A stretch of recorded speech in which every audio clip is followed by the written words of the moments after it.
Ladies and gentlemen, welcome back to this episode of Aches, Pains, and Gains.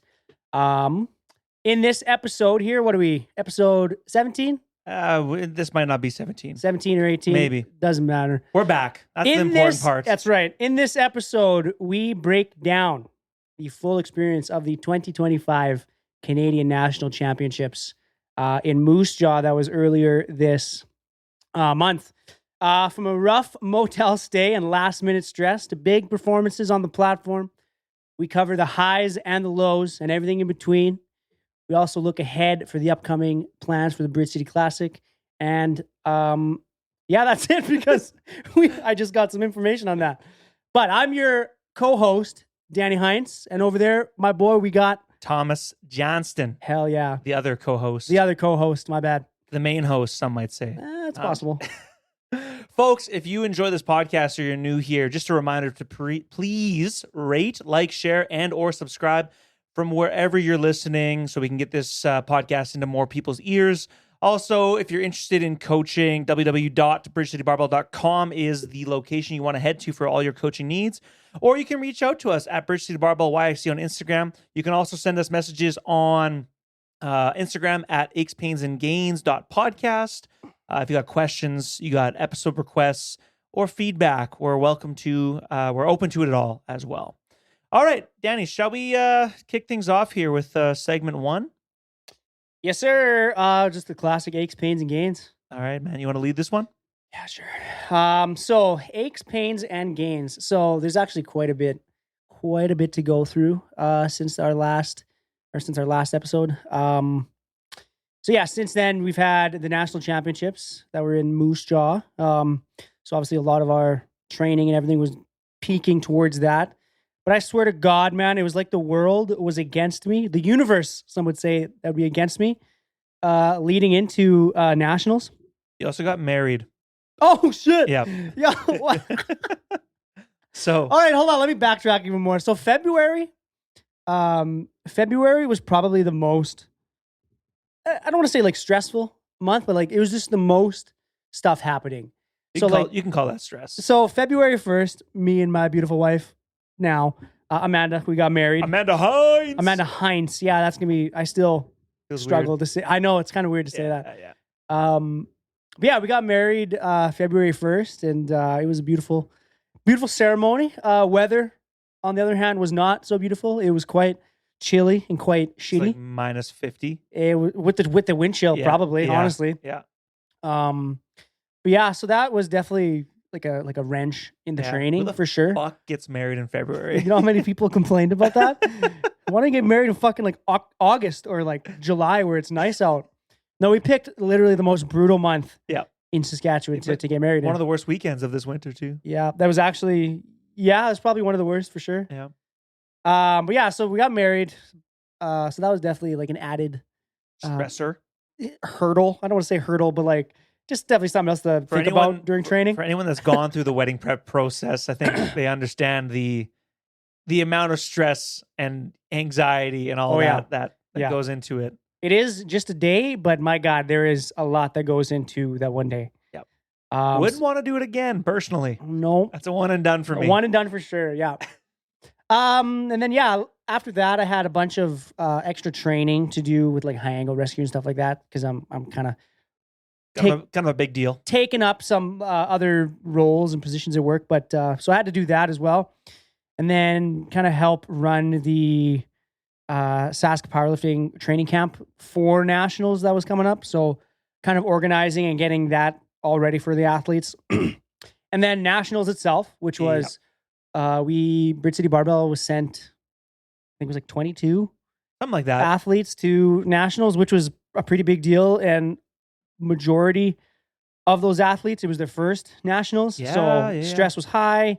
I don't want to say like, not that people were like anxious, but like, it was just, it's a big deal. It's a national level. It's bigger than Westerns for sure.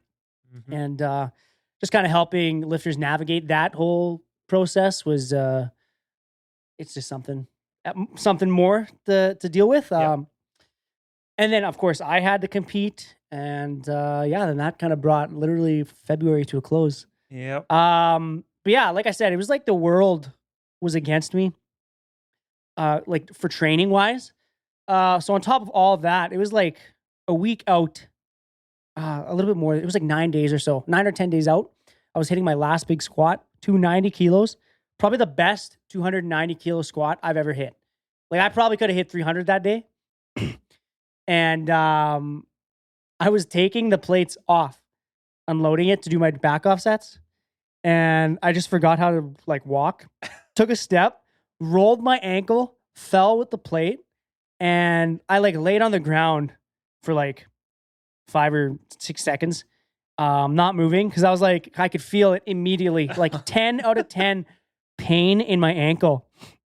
And Amanda like rushed over and she was like, she was more worried about my fingers. Yeah. Cause like I fell with a plate and she's like, maybe I pinched him or something. And I was like, no, that's fine. It was more so like my ankle and my ego. Cause like I was embarrassed as fuck. And I went to like stand up. Couldn't even put weight on my ankle. I was like, oh my God, no way. So that was like definitely a momentum killer, I would say. I definitely could not put a lot of weight on that day. Like it definitely got better as the days went on. But man, I like my foot was so fat. It was so bruised. Mm-hmm. And like there was like I could like put my finger and pinch it and like you could see the indent of fluid and it would like slowly fill. And I mean, I was taking ibuprofen and everything. And usually if there's bleed, like bruising, that means there's bleeding. Oh yeah. Right. Which means there's tears. And what's crazy is like, it was the whole top of my foot from like my toes to like the top of my ankle. Yeah. All bruised. Yeah. All bruised. And even like it was going down on the inside of my foot underneath. Yeah. Like it was just everywhere. And I was like, it must have been a bad crack or something. And so like I was limping and shit for like the week of nationals. And I was like, fuck, I gotta coach everybody still on this thing. Yeah. And I almost think, I mean, I don't know. I mean, I'm a professional medical professional, but maybe the movement was good. Yeah. For like just keeping things moving and blood flow and stuff. It can help with swelling depending on like the acuteness of the injury. By the time nationals came around, like I was actually coaching people. It was the swelling definitely gone down. But I still was taking like a shitload of ibuprofen and naproxen and Tylenol to like just to mask the pain. Oh yeah, man. And then just like dealing with I don't say like dealing with the athletes was a bad thing because like I really enjoyed it, but dealing with the athletes their first time and then my training or my competition. Yeah, so like there's a lot going on into it, and we'll get into it when we get to that segment. But gains wise, I mean, I didn't hit any big PRs I hit a 2.5 kilo deadlift PR, competition PR, which is good. Yeah, because it was definitely like it was a pressure lift. Yeah, that needed to happen, and I missed 285 on depth, but I have video that. I mean, it could have went either way, 50-50. Yeah. But I mean, I tell my athletes, don't complain, just deal with it on the day. And that's what we did. Bench press, I hit 160, which was not a PR. I think I still deal with like some lingering pec pain, shoulder pain for sure. But by no means it was a like, I mean, there was a lot of stuff going against the performance, but considering all of that and how we placed, I'm quite happy with the outcome. Yeah. So no complaints there, man. Heck yeah, dude. Yeah, there's a lot. There was a lot to unravel there, but yeah. How about you? You know, aches, pains, and gains wise, things are going decent right now. I've been rehabbing my knee since my last competition. Yeah. And it was bugging me when we did provincials a little bit. And then on your ski trip, I felt like a twinge trying to get up off the ground. Because, you can't really move your ankle. So all that stress is in your knee. Yeah. Felt a twinge in my quad. And it did hurt. And the next day it was painful, like going up and down stairs and stuff. Yeah. And we skied, though. We made it. It wasn't that bad. But, like, I was like, I probably strained it a little bit. Unfortunately, that was about a week out from me competing at a very important meet for me. At the same time, I cut 6 kilograms in 6 weeks. So that probably didn't help anything. Yep. And then I competed on that quad. And, it hurt when I competed. Like, it was manageable, but, like, it was hurting. especially when I missed like 272.5. A lot of weight on that injured quad. Oh yeah. And I think I gave myself a quad tendinopathy and just didn't give the quad time to heal. So Can you explain what a tendinopathy is? yeah, so oh boy, we could do an episode on this one. Oh boy, maybe don't. So it's often like you hear the term like tendinitis, tendinosis, and tendinopathy thrown around. Yeah. Like oftentimes pretty congruently. They kind of mean different things. Like tendinitis refers to more so that inflammation of the tendon. Yeah. But you can still have tendon pain without inflammation. And it's not often that the inflammation is the primary driver of the pain. Osis, tendinosis, it usually means that there's some sort of degradation seen in the tendon, which is often just visible on imaging. But you can have tendinosis, like, on a ultrasound or MRI or something, and not have pain as well. Like we all have likely some sort of tendinosis somewhere. Of course. Tendinopathy is the, condition where it hurts with mechanical loading, and it's usually a capacity to load problem. So when you do an activity where the load on your body, which includes intensity, frequency, and volume, supersedes or overtakes your body's capacity, then you start to deal with these mechanical symptoms of like, when I squat on one leg, it hurts more than squatting on two legs, right? Yeah. So yeah. Gotcha. So just not allowing that quad to heal for an extended period of time and competing on it and all that jazz, that's probably what led up to me having this quad tendinopathy. Right. But like, if you've ever had a tendon issue with lifting, they're an absolute bitch to get rid of. Like, they take such a long time, and it's often quite uncomfortable. Yeah. Because the thing that got you into the mess in the first place will be the thing that gets you out. It's just the dosage of the medication, if that makes sense. Okay. Yeah. Right? Yeah. Yep. Because you need to increase your capacity, but not so much that you're putting too much load on something that it can't recover. Does that kind of make sense? I got you. It's a really brief overview of kind of like that's good. tendinopathy and everything. Yeah. So I've been rehabbing that, and it's been a lot of like tempo work, pin squat tempos, SSB pin squats, pause squats, all those kinds of things, Yeah. wall sits, like stuff like that.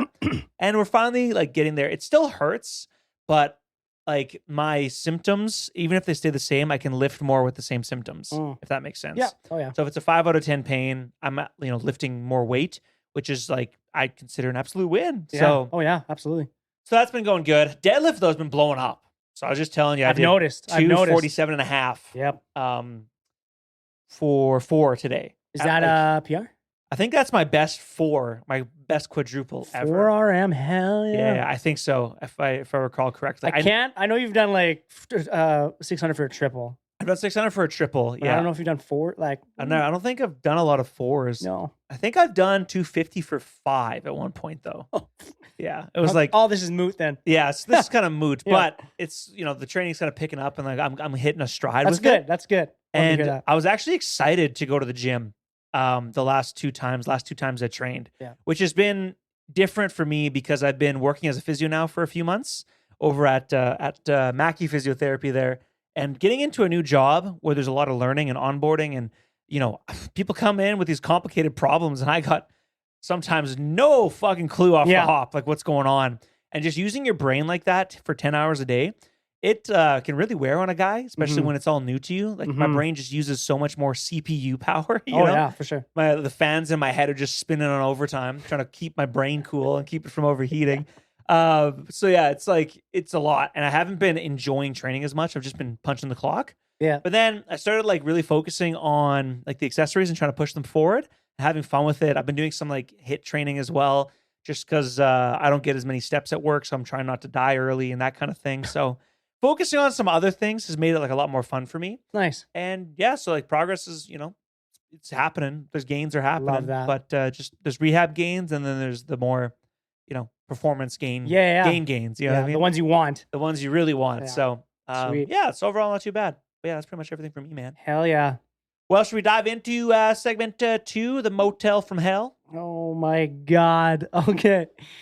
So yeah, we spent what were we there 6 nights in Moose Jaw. I was there 6 nights. Yeah. And you got there Wednesday night, right? So Wednesday morning. Wednesday morning, yeah, that's right. Yeah, so Wednesday, Thursday, Friday, Saturday. Yeah. Did we come home after Saturday night? Saturday night. I was there- Saturday afternoon or something. Yeah, so I was there like 4 days or whatever. Yeah. Okay. So Moose Jaw was like all their hotels were like filling up quite fast because like athletes are booking rooms and stuff. And with my wedding in February, I didn't really care. I had other like obligations, priorities. That's right, yeah. So I had other like priorities at that time while everyone was like booking. And so when I went to go book, I was like, shit, we're like 2 weeks out. I should probably book something. And I was looking on like Airbnb and trying to find stuff. And there was like single room Airbnb shit. And I was like, that's not going to work. I got to find like a room. Yeah. And the only one that I could find that was available for the duration, which was like 6 nights, was the Travelodge Motel. The motel from hell. Yep. For those that don't know, okay, right, a motel, the door in the window like faces to the outside. It's not like internal, right? Yeah. Different from a hotel. Yeah. Some folks don't know this. Yeah, I know. Like the door was to open to the outside. Yeah.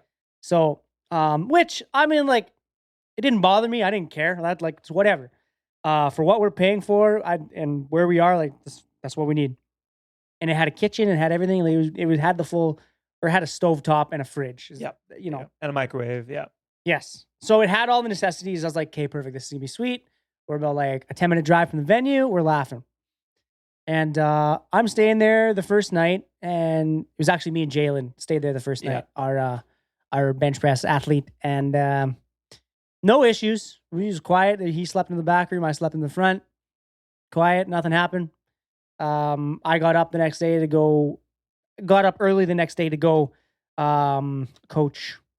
I think it was Elliot and Ben, and Jalen had an extra key, but he dropped it off at the venue, and then he left. He went home. And so I was like, yeah, sweet, no problem, no issues. Fast forward through day one, the first night. The first night I'm on my own. Which is Tuesday. Tuesday night, that's right. Shower, eat. I'm laying down, getting ready for bed, and I fall asleep. And about 2:45 a.m., I hear like a on the door. And at first I wake up and I'm like, did I hear what I thought I just heard? Bang, bang, bang again. And I jump up and I'm like, oh my God. Because like I'm aware the outside, it's to the outside. So it could be anybody. And I kind of poke my head through the little window to see if I can see who it is. And all I see is like a figure, all black, hood up, black sweatpants. I can't see who it is. So I'm like, oh, damn. I don't know. Maybe it's a wrong room or something. I poke my head. I look through the little peephole. And I see 3 guys, hood up, all black. I can't see their faces. Like, and I'm like, oh, God. Danny means dressed in black, by the way. All black hoods, bunny hugs, sweats. I can't see the ethnicity. So, that's funny. And so they're banging on the door one more time, and they call or he was like, Tristan, let us in. And then I yelled back. I got like a death grip on the doorknob, and I yelled back. I'm like, boys, I think you got the wrong room. And they reply, is Tristan there? I said, no. Well, can we come in? And I like, no. And by this time, I like remember like glancing over, looking at the window. And I'm like, man, if they really wanted in, like if this was like that kind of thing, they would go through the window at this point. So I'm like, and so what's going through my mind is like, do I get ready to like run and call the cops or something if they don't leave? And then I asked, I was like, do you guys want something? Oh no, I said, do you need something? And they laughed and walked away. And I'm like, at this point, I'm vibrating. Like, I don't know. I was prepared for whatever, if they were going to invade or whatever. So then you think I could fall back asleep? Fuck no, dude. I was laying in bed, like, just waiting to hear another knock on the door and then fight for my life or something. So I get up the next day, shitty sleep. I go coach Sophie, and the whole time I'm scrambling on the internet to see if I could find like another hotel room or something at another hotel, and everything's booked. So I'm like, fuck, man, I can't find anything. And you show up on Wednesday. on Wednesday. And yeah, it's Wednesday now at this point. Yeah. And I was coaching the Masters 2 women. Oh, that was so fun, by the way. Yeah. We'll get to that point. The first night you're here with me, I went the next day. I asked the front desk people if I could like change rooms because I explained to them what happened, and they were all like, "Oh, that's not good at all." So they put me upstairs. So it's like stairs to the outside, but we're on the second floor off the ground. So like maybe that'll deter people. Who knows? All G. We switch rooms. Tommy's here now. I told him about the whole thing. He knows what's happening. And I was like, there's no way that happens 2 nights in a row. No way it happens 2 nights in a row. We go to bed. It's like 2 a.m. It was 2 a.m. And same thing. Bang, bang, bang on our door again. Immediately, me and Tommy spring into action. Tommy goes to the window to see if he could see. I go to the little peephole in the door. And same thing. I could see all black hood, sweatpants. And this time there's a red bandana. And I'm like, we're dead. This is like some gang initiation shit or something. I don't know. But this time nothing was said. It was quiet. We waited for them to we waited for him to knock or say something. But he ended up just like walking away. And yeah, that was that. We woke up the next day. Well, then I couldn't fall asleep. Yeah. So I just stayed up. Yeah. Virtually all night. And just listening to the comings and goings of the environment, essentially.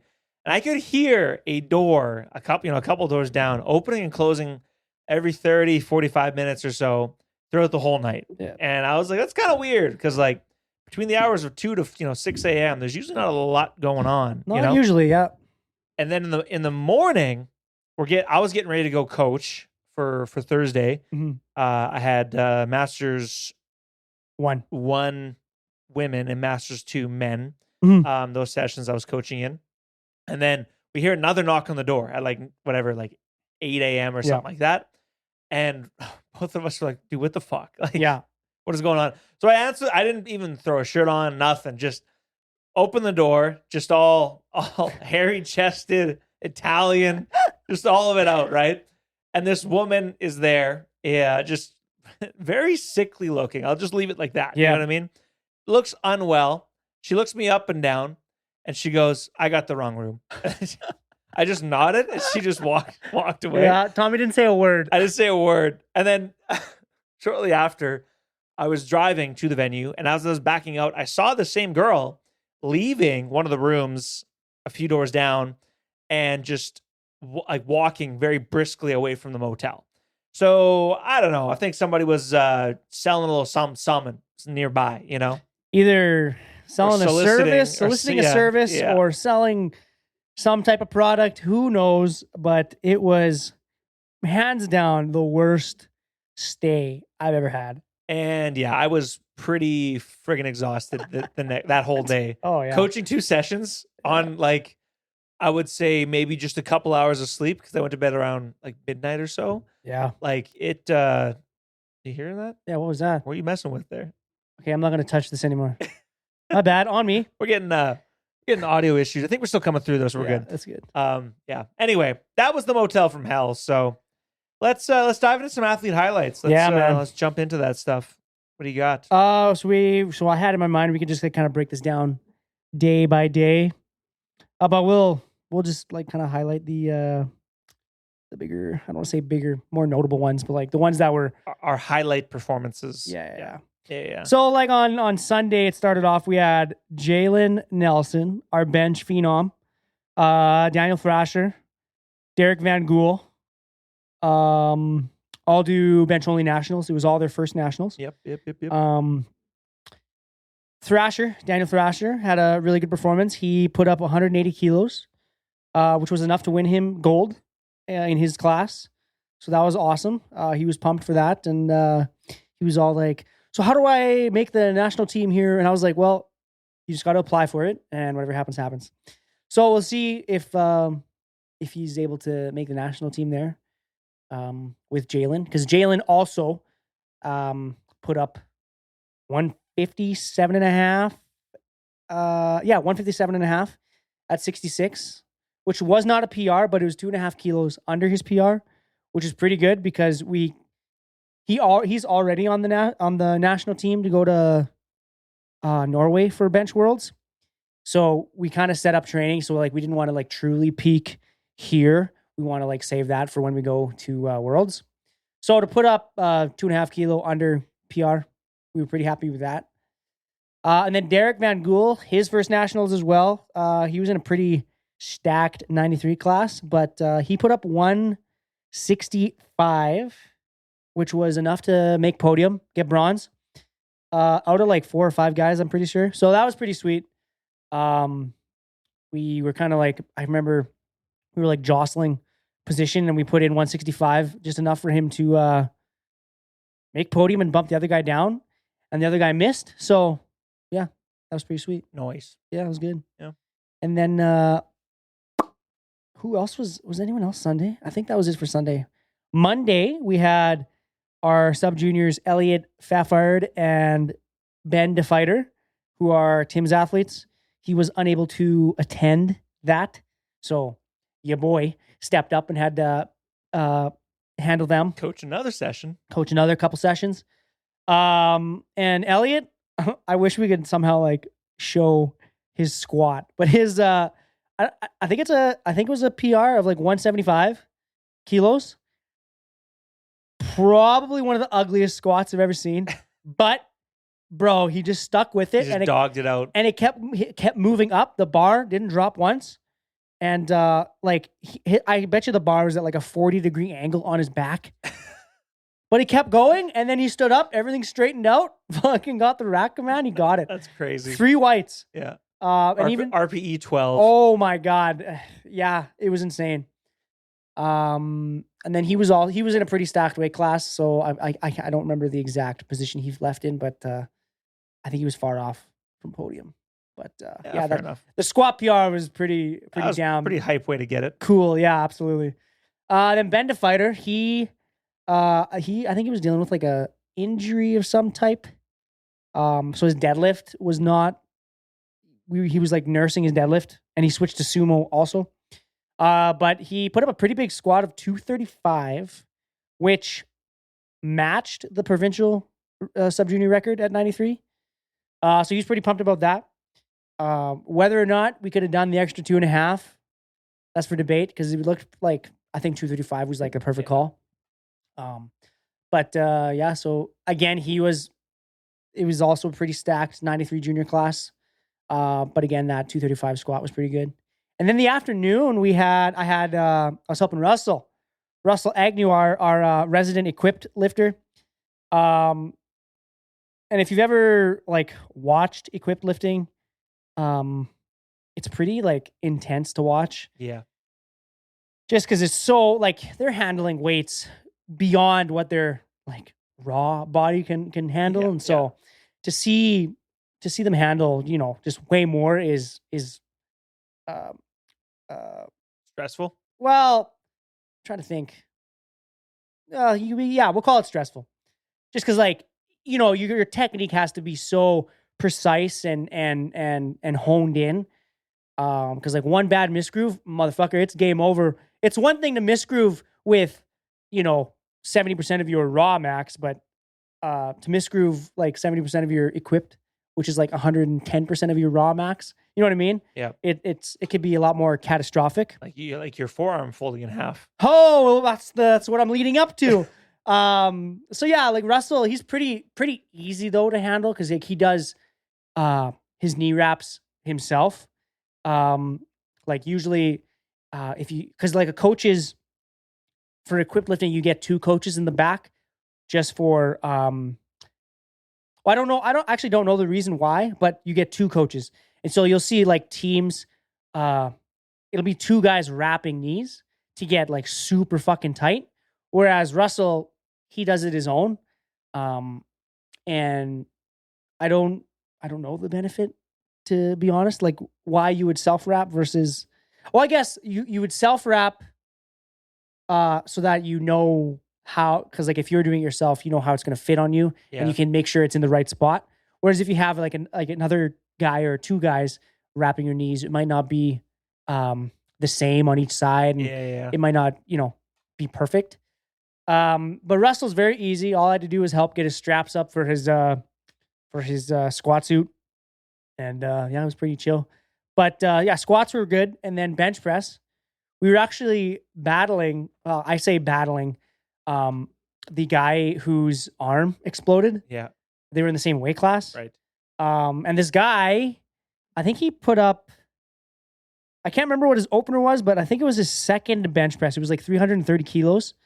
And he's coming down, touches his chest. And as soon as he gets the press command, he goes to press, and his forearm, his, oh my God. Radius and ulna snap in half like a twig and bend around the bar and pop up, and the bar drops on his chest, and like everybody's like, oh my God, everyone jumps in, like Aaron, the head ref, he jumped in there to like pick it up, and everybody kind of scrambled. And me and Russell are sitting in the back watching this thing unfold, and we were both like, oh, like everybody in the back like gasped, which, I mean, like, God, it was atrocious to watch. Yeah. And he comes back, sits down, and Ryan Fowler, he's there. And I'm medically trained, but like I have no equipment. I don't have scissors or anything to cut, because like they absolutely had to cut him out of the bench shirt.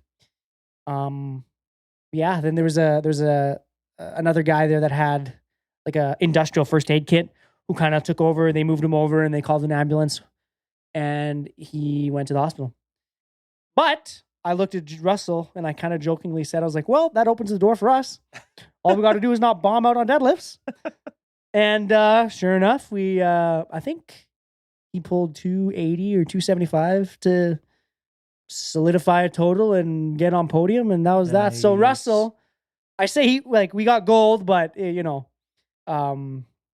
kind of shitty circumstances to the other gentleman, but that's equipped lifting. Like, anything can happen if things aren't right. And I do remember listening to, there was a few guys in the warm-up room that were saying that they think that his last warm-up perpetuated that injury. So the last warm-up, I guess maybe one guy put an extra red on the one side, which was his left side, and they unracked it. He caught it, and like immediately, there's 25 extra kilos on one side, and he and they racked it again, and they think maybe that perpetuated it. Who knows though? I'm no doctor. I didn't do. All I know is the guy got steel plates in his arms now. Yeah. Crazy. Yeah. So that was day 2. That was Monday. Yeah.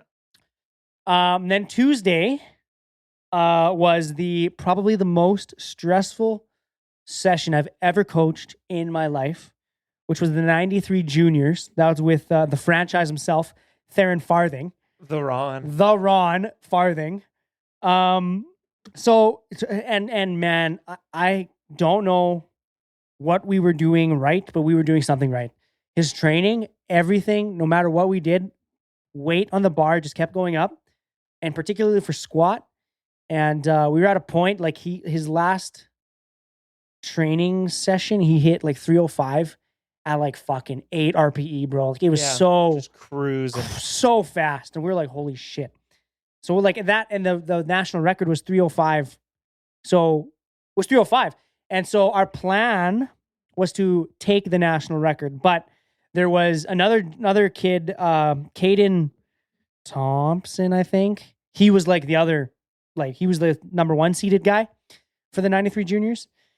And we ended up having like a fucking sick national record squat battle. So Theron, we decided to jump up to a 287.5 opener. And the other guy took, I think, like 290, I think, for an opener. And so we were anticipating them to also take the national record on their second. So I told Theron, I was like, okay, we're going to have to go 287. Our only shot to get the national record would be go 305.5 on our second, which we did. And Opening big like that's always stressful. It was 7.5 kilos more than what we planned, Yeah. but we think it was better to because it have two shots at the national record. set ourselves up. Yeah, it set ourselves up better for that second 305 and a half jump, 305 and a half national record jump. And yeah, we got it on our second. And I can't remember what they did. I think they went like 308 on their second. So then they got the national record. Yeah. And so then since they went second, I had to guess what they were going to do. Yeah.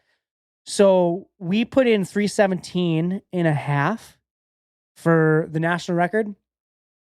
No, we went 318, which was an open record as well. Oh yeah. And then they put in 316, which was going to be the junior record again. Yeah.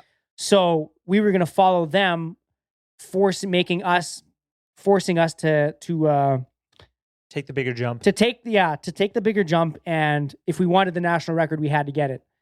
So they came around again. Caden goes out. He squats what was it? 315? 316. Or what did I say? 308? You said 316. It was going up to. Oh, that's right. They did 316. He gets it, which, I mean, so then he had the national record, and then we went up to 318. We missed.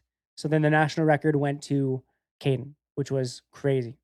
So us missing that lift because we weren't the bigger deadlifters or benchers even, it was going to be an uphill climb to get on podium. And I told him, I was like, all we got to do here now is go 3 for 3 for bench and 2 for 3 for deadlifts. And whatever we got to do, we may put on and force other guys to make bigger jumps and hopefully miss. And man, we ended up putting 170 kilos on bench press, 3 for 3. And we were really neck and neck with Z from Alberta, I think, because he was in 4th and we were in 3rd still. And it ended up coming down to the last deadlift. And I think this is like a little clutch coaching moment for me. I'm kind of like proud of.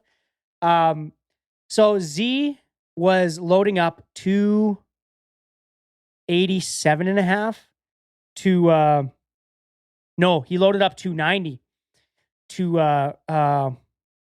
tie. No, sorry. What did he do? He needed 290 to beat us by 2.5 on total. And he was going from like 4th to bronze, but that would have bumped us down. And so in my head, I'm like, okay, we need 290. Whether or not he gets it, we're still going to be in third. And so I pull Theron out of view of the platform watching Z. And I didn't want Theron to like see Z's reaction, whether or not he got it or not. Because if he comes off, all fucking hot and bothered, Theron can be like, okay, he got it. I got to get this. If he comes off all sad, then we're in the clear. And so I kind of pulled Theron and I just told him, like, just keep looking at me. And Z ended up missing. And he, kind of like walked behind Theron. And bar was loaded for Theron. And I took the headphones off. And I was like, we need this. So I like lied to him. And he goes out there, guts out 290, solidifies bronze because nobody else was in reach unless people were going to pull like fucking 350, 380, but that wasn't going to happen. And we finished the day with bronze and we snuck in on podium, even though we were like nominated 6th, 5th. Like it was a game. It was like a chess match for sure with like a temp selection. So that was kind of like a proud coaching moment, if you want to call it. Yep. Because it was like, it came down to like proper attempts and him executing. And it was definitely a cohesive relationship there. It all came together on the day. It all came together. And then actually, because Theron was so light, he won bronze, 3rd best overall junior. Oh, yeah. In the men's. Yeah. So that was huge. And if we didn't get that 290 deadlift, we probably would have not got that. Yeah. So it was big. So that was a huge, And so now he's looking forward to, I told him definitely like apply for Junior Worlds because him and Caden could definitely be like a threat for podium there. Yeah. So yeah, that was Tuesday. That was, like I said, by far the most stressful session I've ever had to coach. Yeah. Cause like, man, it was fun. A lot going on. There was a lot going on. Yeah. Wednesday was You started with Sophie. Started with Sophie the morning. Yeah. And she had a lot of little wins, like a little mental wins for sure. I think we missed 175, but it was like a super high sticking point too. But then she missed her second bench press of 80 kilos. And then she was like, if I get this, like we just retook 80 on our third attempt. And she was like, if I get this, you have to talk to me about this on the podcast. And I was like, well, okay. And sure enough, she said her second attempt, the spotter was like blocking the light. So she couldn't see where her ring or her hands were in spot of the rings. So they were like a little bit off. And so this time she was like, she told the spotter, like, hold up, let me get into position. And then she got her grip all set. And then it was better lift off. It was a much better lift off, and she got the lift, and it was beautiful. Yeah. And also that was a big mental win for sure. Cause I don't think she's ever missed a second and then come back and get it. Yeah. So that was pretty good. And then deadlift, she got called for, I think, up and down right at the very end of her lockout, but she stood up with like 147.5 kilos, which is just shy of a PR. But again, considering that it was Nationals' first big meet, it was good. Nice. Yeah, it was good. In the afternoon. Afternoon was Masters 2 Women. Hell which was yeah. Probably, I think, my favorite session to coach. One of my favorite, like, just because it was low stress. Oh, yeah. And everyone was having a good time. Everyone was loving each other. It was so It was fun. like being on a field trip with a bunch of moms. And I came up with the name for the Saskatchewan Masters 2s. I call them the Prairie Jerrys. The Prairie Jerrys. For Prairie Geriatrics. Yep. And they loved it. That's the running joke. They thought it was freaking hilarious. Yeah. Everyone had snacks, they're like feeding me and Danny. It was just very low stress. And then Teresa actually did have a pretty good day overall. Yeah. I can't remember all the exact numbers. I'm unlike you in that manner where I can't just pull them out of my head. They don't sit there. Yeah, I know. But yeah, I know she PR'd her squat, and she squatted like 308 pounds, which is, I can't remember the kilo conversion. It's like 100 and what was it? 140? 308 pounds, which was it's 140. Is that 140? Yeah. Yeah. 309 is 140. Yeah, I think you're right. Yeah. So I'm like Rain Man, bro. Come on. Right. Come on, bro. But yeah, so she finally PR'd. She's been trying to get over 300 for squat. Well, I remember that squat because she had two glaring sticking points. Yes. Yeah. I know. It was crazy. It was like she hit a sticking point, moved through it. I was like, nice. Then she hit another sticking point right by lockout. Yep. And like just high lockout. High sticking point. Yeah. And I was like, the hell's going on? And then in my head too, like my brain was just screaming, like, if you give up now when you're like inches from lockout in a squat, I was gonna lose it, you know. And then she wanted to like know where her limits were on all her lifts, basically, because she's notorious for undershooting everything in training. So we pushed it. We missed bench, and we missed third bench and missed third deadlift. None of them were like brutal, like where you get stapled by bench or you can't pull it off the floor. Yeah. She got to fight for them, for both of them, for a little bit, and now we kind of know where the ceiling is. She also was battling like 2 injuries going into it. That she hurt a rotator cuff. But yeah, so she overall had a decent day. And then Thursday, Danny got some much needed rest, slept in. Yes. And I coached Masters 2 men for Chris Bond from Ontario. Hell yeah. And now this is my first time coaching where it really came down to the third deadlift. It's the first time I've ever had to deal with something like that. Thankfully, you were there doing math in the crowd too, so it wasn't just in my head, because there's a lot going on, a lot of noises, a lot of stimulus, at the same time. And it all came down to the third deadlift, and he PR'd every lift, PR'd his deadlift, but his main competitor, Lewis Knoppers, who, first of all, has been competing for like 2-3 decades. Yeah, or I something swear like to God, that. I think it was like 1992 or Yeah, something. There yeah. was some. He's been around forever. Because when I scouted him on Open IPF, I just like my scroll wheel finger was getting tired trying Yeah. to find the bottom yeah. of his list of Yeah. meets. It just went on and on. On and on. Yeah. So yeah, he was a really, really strong deadlifter, which I did not know because you got a lot of mixed data from him competing for so long. Mm-hmm. So I was like, I don't know what he's gonna be able to do. So we did the best we possibly could. I don't think Chris had much left in the tank anyway.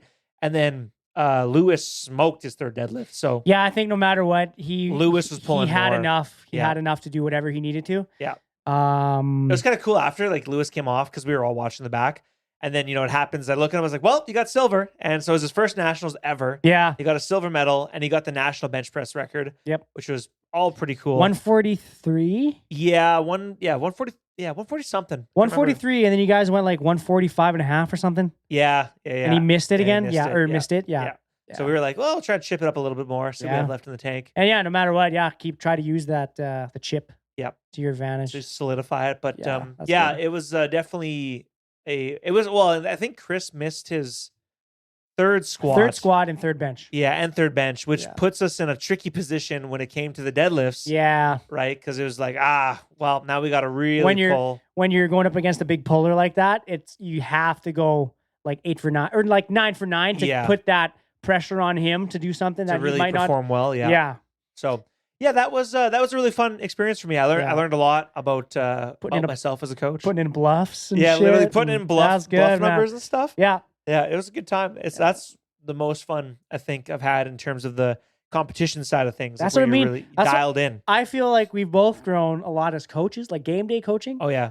Just from getting the reps in. Yeah, man. It's fun. Yeah. And then I think the first time that you were in a battle coaching was me at Costa Rica. 2019. Yep. The first time, and then that was the first time I ever experienced coming down to the final deadlift, which is like the coolest part of the sport. It's just not lifting weights. Like when you're in a battle like that, it's a chess match. Everything matters. That's right. Like, everything matters, and like you missing lifts, that's gonna fucking make things real difficult. So it's added pressure for the lifter and added stress for the coach to make the right calls. Yeah, and the lifter has to be able to take that added stress in stride. Yep. Right, and just continue focusing on just performing, and then you might miss one, and then you have to refocus and focus on the next one. That's right. Because if you let it just take the wind out of your sails, then you're certainly not gonna pull anything special and put yourself in the right position. That's right. Yeah. Yeah, the sport's cool. But yeah, that was Chris on Thursday. Man. Yeah, it was exciting. And then Friday, what was Friday? No, we had Thursday afternoon. Thursday. Oh yeah, afternoon. I had Trish. The M1s. Yes, M1 ladies. Yeah. I was coaching Trish Markowski. And I had Tiffany Bolenbrook. Yeah. And Trish had a decent day, but not a day that she necessarily wanted. It was her first nationals ever. Yeah. It's the largest competition that she's ever been in her life. And Whoa. she's never been at like a national level anything, right? Yeah. So that was a super cool experience for her. And we talked about it, and her nerves kind of got the best of her at one point in time. Mm-hmm. And we got some ways to work on like the mental side of things, in terms of grounding yourself and not getting overwhelmed by the environment. Because I remember I asked her, because she was squatting well in warm-ups, like depth was good, which has historically been a problem for her. And I was like, okay, we've unlocked the problem, like we got it. She goes out just sky high on her opener, and I was like, oh fuck. And I made the joke later. I was like, Stevie Wonder could have called depth on you later. It was just so high. But right? I can understand it because you got the nerves from this is your first national competition. Oh yeah. And you're like, as an athlete, you're thinking, I want to have the best meet possible, so I want to try and make this move as fast as possible. And with that, instinctively you cut it. Yeah.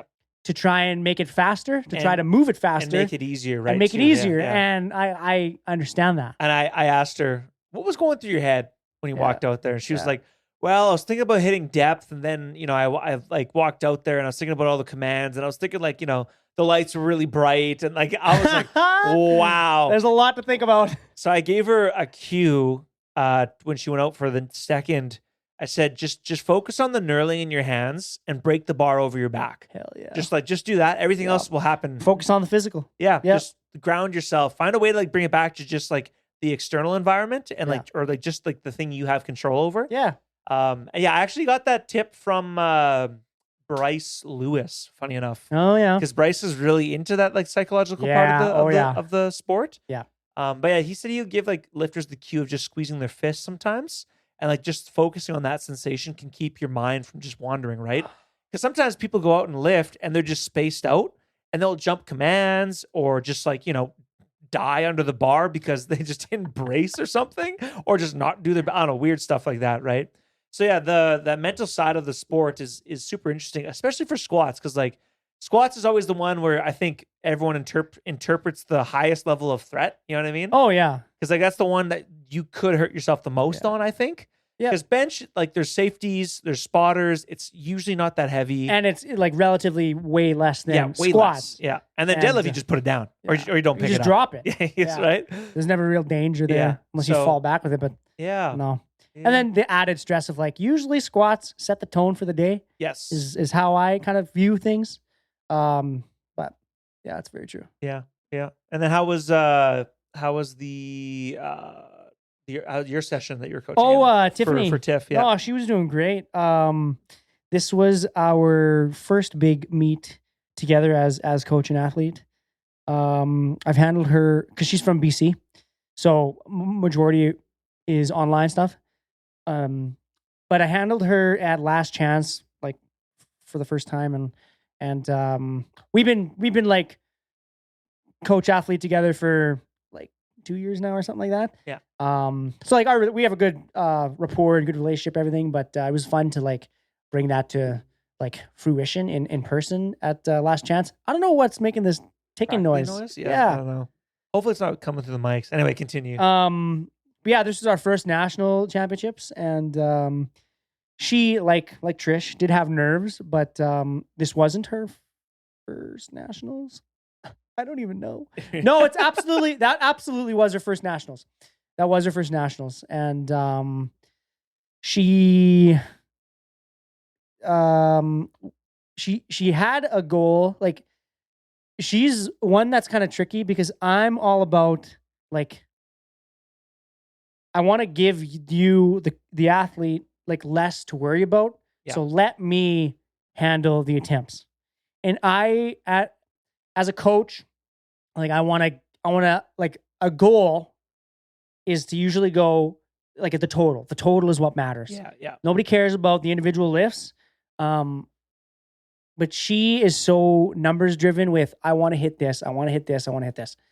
And I don't want to say she's like almost willing to fail, or she like regardless of how things are moving, she wants to load it up and give it a shot.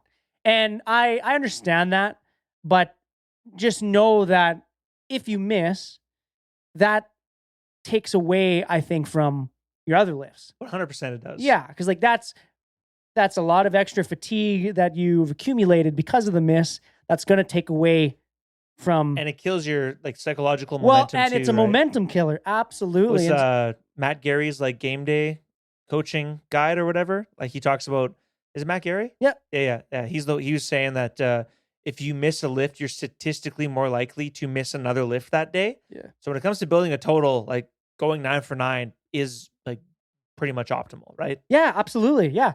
And like I don't know, I've made third attempt squats and bench, and I've missed third attempts, or I guess to make your third squat going into bench press is fucking like, okay, you're killing it.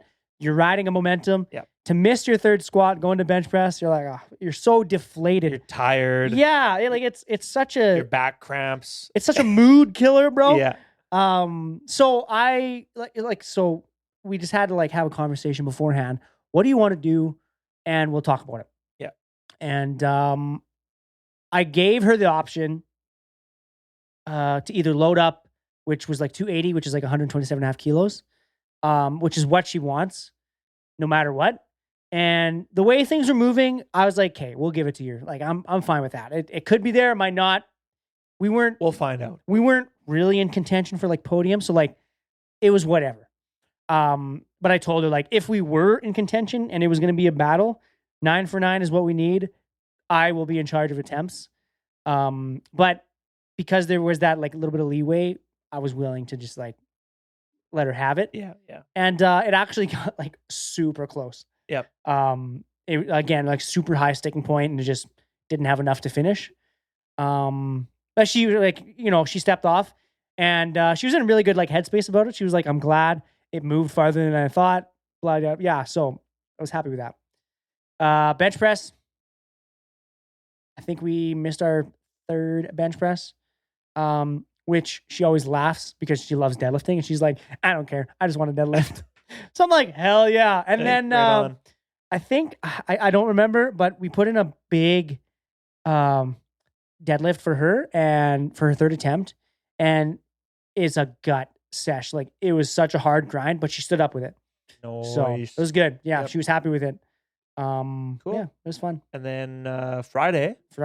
What? This is getting blurry for me. Who competed on Friday? Me, Tim, Kelsey. Oh, yes. Yeah. Jake. Yep. I coached Jake in the morning. Yep. Yeah. And then Jake had a decent day. Wasn't like all the performance that he necessarily wanted out of each of the lifts, but we talk, there's always like something to learn from the experience. And frankly, no matter what you do, sometimes it just simply does not come together on time. You know what I mean? Like it just didn't didn't show up, right? Yeah, so it happens. And then you learn a lot from that experience, and you kind of reassess. And then maybe it's like the peaking plan, or there's other fatigue things, all those kinds of things. And then there's like weight cutting involved too, which can always have an impact on your ability to perform, which we'll be talking about in the next episode. Did he cut a lot of weight? Yeah, he usually cuts about. I might get this wrong, but I think he cuts from like roughly 96-ish down to 93. 3 to 4 kilo cut. Yeah, 3 to 4 kilos. Yeah, if I remember correctly. It's not crazy bad. It's not crazy, but it's an additional stressor, right? And the guy's a lawyer. Like it's not a low stress job by any means, right? So you just it all pulls from the same pool of resources. Did he have this job at Westerns? Or what was his last meet? He did provincials. He did provincials. Yeah. Was he a lawyer then? Yeah. He's been a lawyer since. Yeah. How long has he been a lawyer? I don't know. I think like lawyering activities. A couple years. Yeah, maybe a year. Yeah. Okay. Could be wrong there. I was gonna say maybe the new job, but I guess he's been there a while. Well, from what I gather, just from like the reports from Jake and that kind of thing, like it kind of comes in waves for what he does. So like all of a sudden he'll be like staying super late, working till like 10 p.m. Well, I see like when he posts like training videos, fuck, he's there 11, 12 at night. Yeah, because Jake got that dog in him, bro. Dude, if he finishes his work at like 9, like he'll go to the gym. Like, oh, I love it, man. That's so sweet. Yeah, he gets it done. But yeah, absolute so like dog. overall, like he had a good experience. Him and I coaching and stuff, like just being together was always a fun time. Yeah. We were like before like squats, before like we needed to start warming up during flight while flight A was out there, because I think we were flight B. Yep. We're like just talking. We're talking like philosophy and stuff like that. Just vibing in the back, just because there's nothing else to do, but just wait for your time to start warming up, right? Yeah. So yeah, I don't know. We had fun overall. It was a good experience. Yeah. And then I coached Kelsey at the same time that you and Tim were competing, right, which was a lot of fun. Holy fuck. Sometimes you guys were walking, because so like the way Nationals was set up, right? There's like the two platforms side by side. Yep. And the walkways out to Converged. the platforms, they converge, and then split off in an L shape, right? That are like opposing each other, right? And walking up beside you at the same time, because our lifts were lining up somehow. Oh yeah, that's right. You would be walking up, and then I'd be up there with Kelsey at the same time. Yeah. And then Coach Kelsey had a pretty decent meet overall. Yeah. She did really, really well. Yeah, we were. I've never ran numbers for her, so that was a first for me as well. Yeah. So she was training. Well, her training was fucked.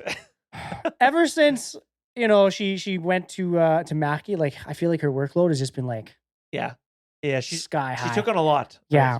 And I mean, like it's like good for her. That's a lot. Gotta eat. This economy. Exactly. In this economy.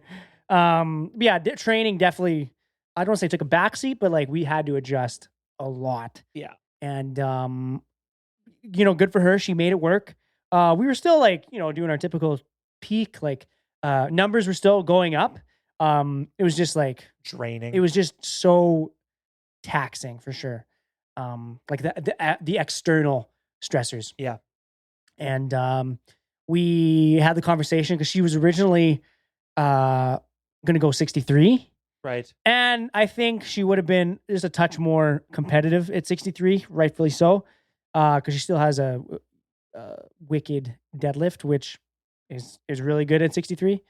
But given the circumstances, we were like, it's okay if you want to go 69. We were at that deadline where we had to decide. Yeah. Yeah. And she was like, I think it'll be smarter to just go 69. Yeah. And Probably a great call. absolutely, exactly. Yeah, I was not one less stressor. exactly. I wasn't upset about it, and You don't have to eat in a deficit and try and train. yeah. Yeah. And I think the training turned around after that, and she had a really good day.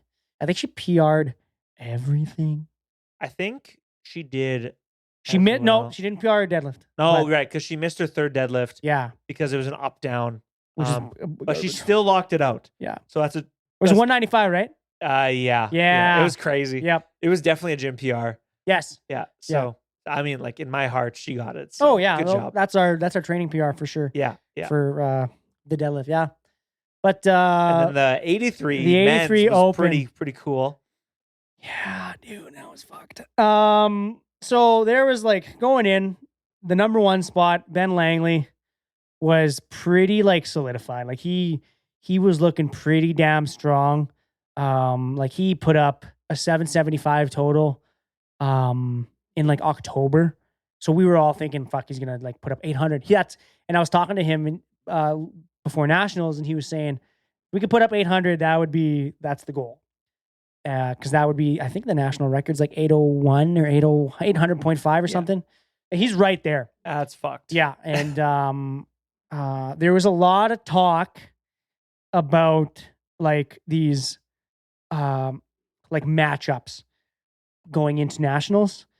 And one of the polls that went up, it was like, oh, who's going to win the squat battle in the 83s? Ben Langley or Luke Birmingham? And I feel like I feel like I should have been included in there, but I didn't show up that day by any means. Like I only put up like 280 squat. And they hit like I think it was like 303 and then 308 is what Ben squatted on his third. So he got the national record.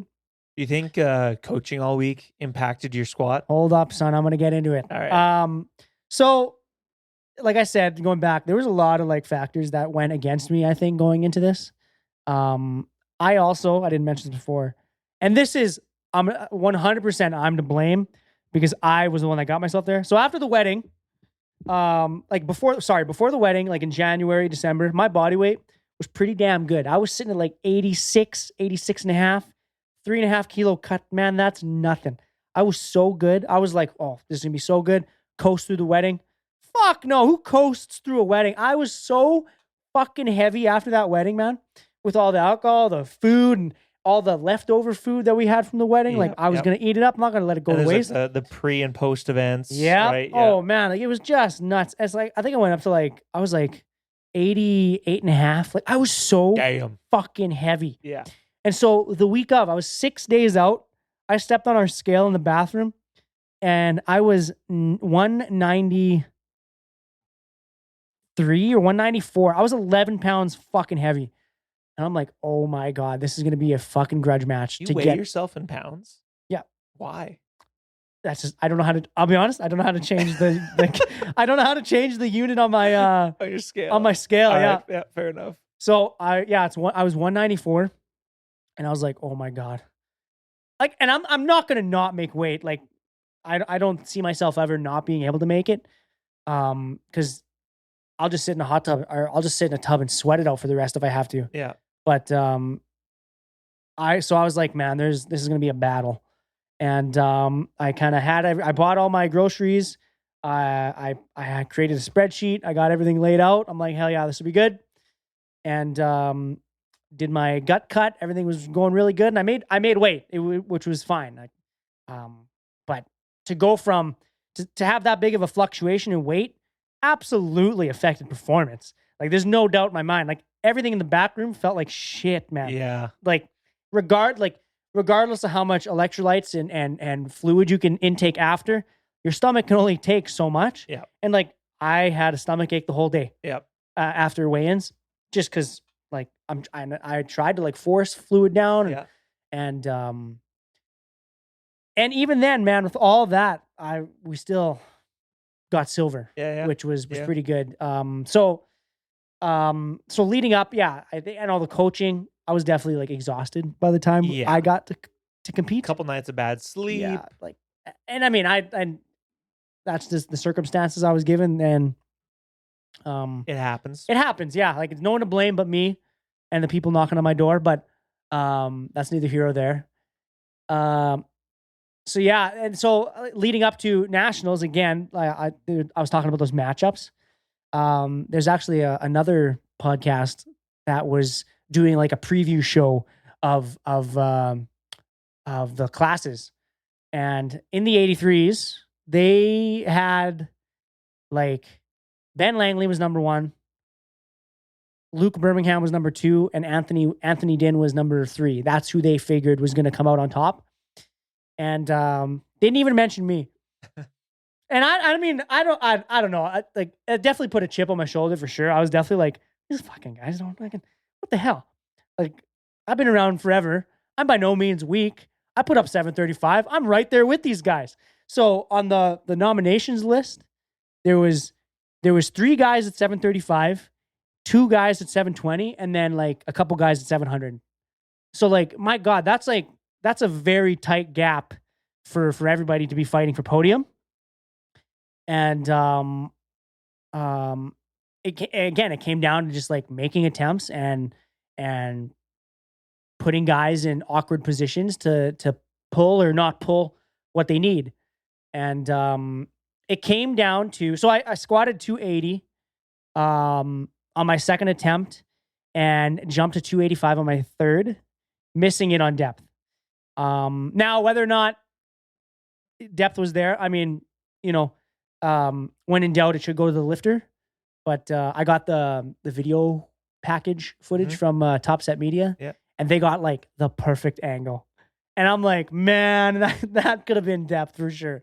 But Amanda made a very good point, where the audience noticed it looked different than my first 2. So, I mean, it is what it is. We still did what we needed to do, regardless of the 285. Tim squatted was it 247? It might have been 247 and a half on his second, which was, I don't know if it's a PR. I think it was just under a PR, but then he jumped to like 260 and narrowly missed 260. Oh yeah. Yeah. So like, that was a big jump, but it was close. And then moving on to bench press. I went 3 for 3 with 160 on my third, which again, you just put the work in. All I did was, I think I opened up 155, went 157 and 160. So 5 kilo jumps gained on my bench. Fuck, man. I got to figure something out for my bench, bro. It's like the bench press is doing absolutely none of the lifting. Yeah. It's the squat and deadlift for sure. Tim opened up 170, which was, Tim's a really good bench presser. But he said he got his 170 and then they went to like 175 and he said he like blacked out. Weird. on his second attempt. And so he was like, fuck no, I'm not going to go out there again. So he scratched his third bench. And so then we were kind of like looking at the numbers for deadlifts, and man, it was going to be a tight race for podium. I opened up 270, got it, no problems. And then we jumped to 280, and as I'm setting up, because like when I do hook grip, I pull sumo hook grip. When I'm kind of setting that grip, I'm tugging on the smooth part of the bar. Yep. And a lot of time, or from the first attempts, there was a lot of baby powder and a lot of other shit in the knurling that created like, it was super smooth. So every time I was tugging on it, I could feel it moving in my hands. And in my hand, I'm like, fuck, man, this is going to blow up. As soon as I start to pull, I get like to my knees, drops. And I'm like, oh shit. Crowd goes quiet. I'm like, oh no. And Amanda said she was like so nervous she could have cried. Because like what's on the line and what we got to do. So I just walked to the back room and Russell was handling me, and Russell was such a good game day coach. I don't know. We were on each other the same wavelength. He knew how to like match my energy. It was so good. He put in, I think, 285 for a placeholder to wait and see what these other guys did. And then we were going to make a change to push guys and put me in silver. And all I could think of was like, do I Hail Mary like a mixed grip, grab the knurling and just hope it stays, fucking monkey mode this thing up? I don't know. Yeah. And then this is when you came around. You came around with the nose torque or the nose bleach, the smelling salts. And because Kelsey had just finished or whatever. Things were falling into place. Russell recognized we needed 287.5. That put me from 4th into silver. And I'm like, all right, do or die. I stick my nose into this thing. I get hit with smelling salts. I'm crying. And this is the first time I've ever cried. From salts? Salts. And I go out there and all I could think of is like, grab the knurling. Put your thumb on the knurling. And I move my grip out wider. And fuck, man, it's so loud. People are going crazy. And I set the grip, get pulling. It does not budge. Yeah. And I'm thinking, holy fuck, this is moving. It's moving. It's moving. It's moving. I lock it out, get the down command, and bro, I lose it. And I think I was so emotional after that because it was a pressure lift to go from 4th to podium. But at Westerns 2024, we loaded up 290, didn't budge. What did that do? That opened the door for Anthony to put up whatever. Yeah. He bumped me off the podium, so he beat me there because I missed 290. Yeah. Fast forward to Commonwealths. We loaded up 285 to go from 3rd to 1st. I dropped 285, so that put me back in bronze, and I ended up losing position because of that. So now, all I was thinking, like, fuck, if you're gonna drop this, like, how do you fix that? So to get that 287 pressure lift at home in front of all the friends and family, like, that was, I had nothing else to do but scream. So it was emotional. And then I like I see the 3 whites. I turn around and I jump into Russell's arms like a baby. Yeah, oh literally. Man, it was so good. That was a good one. Yeah, that was. And then after, like, it wasn't over yet because there were still guys now loading up what they need to bump me down, and 3 guys, I think, all missed back to back. Like boom, boom, boom. Because they were all trying to go for the podium, and they all missed. And Tim, it came down to Tim, because we all know he's a big puller, and he loaded up 310, crazy, 683 pounds to go from he might have been in like 6th to bronze. So it would have been Tim, me, Ben. And he loads up 310, and he walks out there, and he's really eccentric. Like when he's in the groove, like he's just like an animal. And he like taps this chair with his foot out of the way and approaches the bar, does this little like ear thing to get the people loud. Whole place explodes.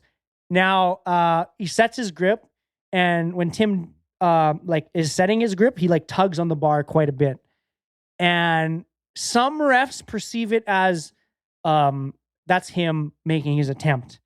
Now, it's weird because he did that same setup every single time. Lift, yeah. And they didn't call it. Yeah. So I think we were talking to Russell after, and he said that because like majority of the plates came off the ground.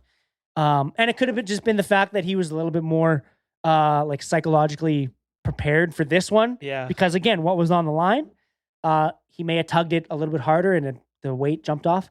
But anyway, he starts the pull and it's just fucking 10 out of 10 RPE grind, stands up with it, gets it down command. Was it like 2 reds to 1? I thought he got all 3. No, it was 2 to 1. Was it? Because we were yelling at Dell to go to the jury. Yeah. And Dell's like, he runs over to the live stream table. Yeah. And he's like, and we were like, no, the other table. So then he went to the table and they said that was like a bona fide attempt. Yeah. And that's kind of where the day finished. So Anthony Din got bronze, which was the one guy that I wanted to beat. Yeah. Because of Westerns in 2024. That's a good rematch. Yeah. Yeah. And I placed silver and Ben placed gold. Hell yeah, bro. Yeah. So I was talking to Anthony after, and he said we'll run it back in Westerns in Nanaimo. Oh yeah. Because that's his hometown. Oh yeah. Yeah. So it'll be fun for that. It'll be fun to do that. Hell yeah. Cool. Yeah. So that was very exciting. That was Friday. Yeah. And then Saturday was pretty chill overall. No. No? I had Matt, man. Oh yeah. Big Matt. For me, it was pretty chill. Because I had Russ in the Oh, hold up. We had Amanda. Oh, and Russell, bench only, equipped. Yeah. Whoopsies. Yeah. You know, talk about Russell first. Russ was a fun one because I was there's like a three. There's 4 guys. Four-way battle. Yeah. On bench only, which I've never done. I've never coached a bench only session actually. Yeah. I think that was my first one. Yeah. You just treat it the same as deadlifts. Yeah. Because you have the same attempt changes. That's right. Yeah. So you just treat it like deadlifts. So that was fun, and we all jostled for position, and then Russ actually wound up getting silver. Yeah, he got silver on that as well. Yeah. So Russ came home with some hardware. So I remember Russell put up, what was it, 222? No, he put up 220. Yeah. Right? Yeah, I think so. Well, maybe. It was 220 because then Rashina and Nate were at 225, but then she recognized that they had to go down to 222 and a half, and they loaded 222 and a half for Nate, and Nate came in clutch. Yeah, he got it. He got it. So that was pretty good. Yeah. And Nate was a small 120. Yes. He was like 106 or something. Yeah. He really should be a 105. Oh yeah, that's right. But yeah. Yeah, no, that was pretty exciting for. Yeah. I was happy for him. I liked coaching bench only because of how fast it was. You know, it's very fast. It was just like boom, boom, boom. Yeah. Hey, we're done. I was like, nice. Yeah, which was a big breath of fresh air after doing like 3 days in a row. Of 2 session days. You know, like God, 2 session, 3 lift. Yeah, fucking just stressful. Just freaking 12 hours of being at the venue. Essentially, I think it comes out to roughly 12 hours. Yeah, something like that. So. Yeah, and then Amanda, this was her first nationals I lied. For her first equipped nationals. Yep. And her training, just like mine, took a derail after the wedding, or like during the wedding and all that prep and stuff. And then the wedding happened, and we just couldn't kind of get back on track. Like I think we were in a bench shirt twice in the month of February, which was like. We were flying by the seat of our pants and just winging it. And I'm pretty sure we went 2 for 3, and she hit 100 on her second attempt, and then just narrowly missed 105 on her third. But yeah, I remember her. We were in the back room. We took 90 in a shirt to one board. Bro, it was like 10 out of 10 RPE. I was like, I'm going to go lower the opener a little bit. She was like, yeah, that's a good idea. On the verge of tears. Yeah. Yeah. That's funny. And she did good. It was considering all these external factors. Getting married. It is what it is. So she did good. Hell yeah. That's my wife. That's my wife. That's my wife. And then we had one more session, the super heavies. Yeah. Yep. I was in there coaching. You were handling Sarah? Yeah. Sarah Novakoski. Yeah. Supernova. Yeah. When that session went pretty good overall. Yeah. There's Sarah, Jade Watson, and Matt Budney. Yeah. And then you were coaching Matt. Yeah. Amanda coached Jade. Jade, right. and then I coached Sarah. Yeah. And that was pretty solid session. Yeah. I think Sarah had a pretty good day from what I remember. Sarah, Mr. Opener, didn't she? Oh yeah, but we came Squat back. opener. Yeah, I know. Literally, I walked up to you after that Yeah. because like I was already like fucking exhausted by like the fourth day, right? Yeah. And then I was like, okay, like, like Russell's session was pretty chill, like just bench only. Yeah. And then Sarah goes out there, misses her opener, and she's not even my athlete. You know what I mean? Like you're her coach, and I was like, fuck. I was immediately just. I said my blood pressure just went upwards, and then the my energy levels just tanked. I was like, oh god. Like, yeah. And then I had like doctor. I was like, that's okay. We're gonna leave it the same. Yeah. We're gonna get in the race. Was it? It was depth, right? Yeah. I think it was depth. Yeah. So I know in training, like it's always so close. Yeah. But it doesn't have to be ass to grass, man. No, it doesn't. It just has to be enough. And Yeah. and I know it's always close. Yeah. But from my eyes in training, like she films directly from the side. Yeah. Which is perfect. Which is ideal. Yeah. Yeah. So I'm always confident that it's there on meet day. It's possible. Yeah. But yeah, just not that first rep. No. Not the first attempt. Yeah. But yeah, then she like pulled it together actually really well after was that, good. and then actually had a decent day. Yeah. Yeah, and then Jade, I don't know how she did. I was loosely following because I was just focused on Sarah. Her training leading up was not the best. Just again a lot of external factors and stuff going on. But last couple of weeks we kind of scraped together a nice little peak, and she actually had a really good day. I'm gonna butcher the numbers here. I think it was like 1-7. I don't think there was any PRs, but just the fact that her training was so derailed that we put together, I think she went 8 for 9. It's pretty good. That was good. It was a good day, and like relatively close to her PRs. Yeah. So I was happy with that. Yeah, and then I was handling Matt, the 120s. He was nominated coming in like 7th or 8th, and we finished 5th, tied for 4th. Hell yeah. 5th on bodyweight. Yep. So he was really excited about that, and we beat a couple like big names. Yep. Also, and some PRs, I think, and too, right? oh yeah. Yeah. Oh fuck. His squat PR was like 287 at provincials, and we squatted 295. Damn. Which is a big squat PR. We missed 305. Yeah. Just narrowly missed it though. But he said it was a misgroove. It started like rolling forward on his back. Which I mean, I watched it happen. So it was good that he was able to call that. And then bench press, he put up 182.5, which was a 12 kilo PR, and a big 345 deadlift, which is 760, which was a 2.5 kilo PR. So nice, huge. And that was it for that's nationals. That was nationals. Yep. Can't wait to run it back next Packed year. It up. Oh yeah. Went home. Yeah, we. What did you buy though? You got a bunch of stuff from the Stins. Well, like the clinic I work at, like Mackie Physio, he bought Mr. Mackie. We have an episode with him, by the way, folks. If you've never listened to it. Episode like 5. I'm wrong. I don't know what it is. He bought a bunch of kilo plates. It's like 302.5, 307.5. I think the standard set is 307.5. Yeah, so he bought a set for the clinic, which is sweet because I work out there sometimes. Hell yeah! And then when we have powerlifters in, we can like throw kilos on the bar just for shits and gigs, right? Yeah. Hey, look at us. Yeah, look at us. We're just like you. Yeah, and then I bought a Met XT bar, which was pretty. That's your bar. Yeah, I thought it was for Blaine too. No, I bought one. Woo! Where is it? Yeah, it's at the clinic. Yeah, I just stored it there. What the fuck is it doing there? Because it's gonna get way less abuse than at Rise. Oh yeah, you got that right. I don't want to leave my barbell out in the circulation with the general population and just watch some freaking Bambi-legged high school student drop from standing height the bar onto the safeties and just destroy. Love that. And warp it. You know what I mean? I've seen that happen. And thank God it's not my barbell, because they take some abuse, or just like doing like the highest rack pulls you've ever seen and just slamming that thing back down on the safeties. And it's like, man, like that's not good for the rack. It's not good for the bar. Yeah, but you know what it is good for? Your followers. ego. the the gram, followers, the gram, the gram. the TikTok. People want to see that bar bend, baby. Yes. Let's go. Wham!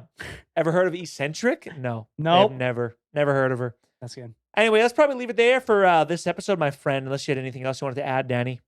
Quickly look at this thing right here. I believe we covered everything we wanted to cover. Yeah, man. No, that was pretty much it. There's a segment here for our future plans because me and Russell put in a bid for the 2027 Western Championships, but you didn't get it. But just before the episode, I read a notification saying that we did not, in fact, get it, and it's going to Manitoba. So, oh well.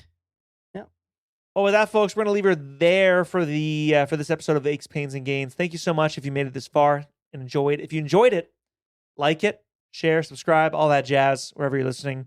Then we can get this podcast into more people's ears. www.bridgecitybarbell.com for all your coaching needs. You can also reach out at Bridge City Barbell YXE on Instagram. You can also reach out to the podcast itself at achespainsandgains.podcast. That's on Instagram. And then you can find myself at ThomasJohnston_BCB. Danny, what's your tag again? Yo, I'm Heinz_BCB. And then that's it. That's all, yes, folks. Sir. Peace. See ya.